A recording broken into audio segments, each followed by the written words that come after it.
and this poem is called Looking.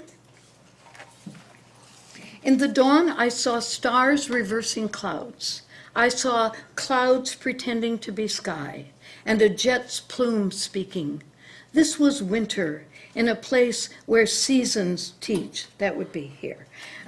Later, when the mountain tilted, the sun shone, but it was still 8 below. The cold helped the snow to stay pure, helped the hills outline themselves beyond my window.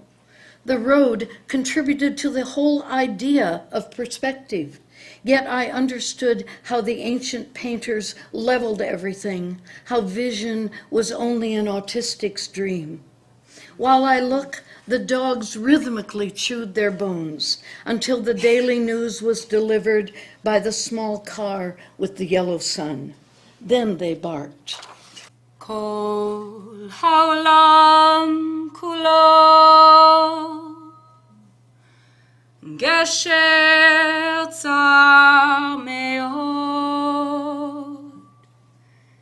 gesher tzar meod gesher tzar meod kol haolam kulo gesher tzar meod gesher tzar meod. The whole entire world is a very narrow bridge, a very narrow bridge, a very narrow bridge. The whole entire world is a very narrow bridge, a very narrow bridge. So I am going to start by reading a poem by one of my mentors, someone who I always like to conjure because she's really here anyway.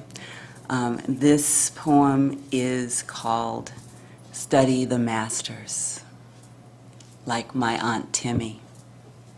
It was her iron, or one like hers, that smoothed the sheets the master poet slept on. Home or hotel, what matters is he lay himself down on her handiwork and dreamed. She dreamed too. Words, some Cherokee, some Maasai, and some huge and particular as hope. If you had heard her chanting as she ironed, you would understand form and line and discipline and order and America. That is Lucille Clifton.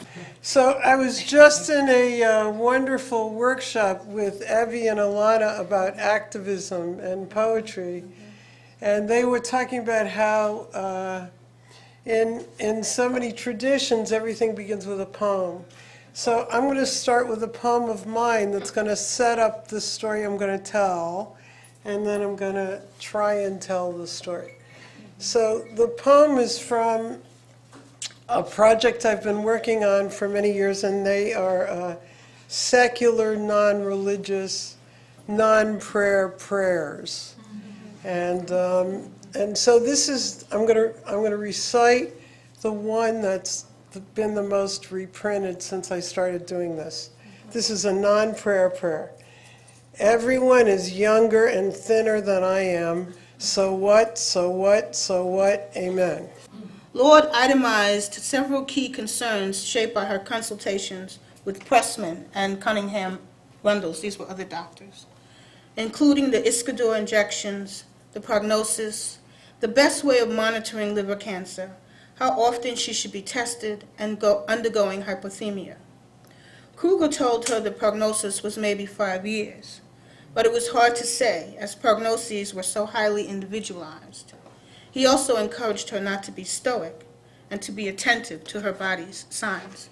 And I want to say, too, that Audre Lorde was really the first contemporary woman, really the first, to open a public conversation about cancer. The absolute first.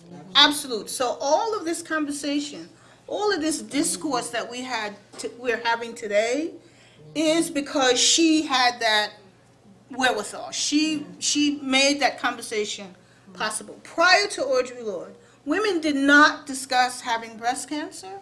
There was no public conversation. Doctors did not discuss it as an aspect of public life.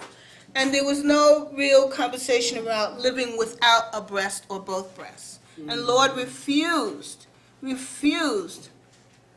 to have any fakeness, to have a prosthesis. So this, when we speak about Audre Lorde, yes, we have to speak of her as a poet. Yes, we have to speak of her as a lesbian. Yes, we have to speak of her as an artist. But we have to speak of her as a revolutionary spirit, as someone who moved the social conversation in ways it had not moved before her. It had not. And so we have to remark upon that.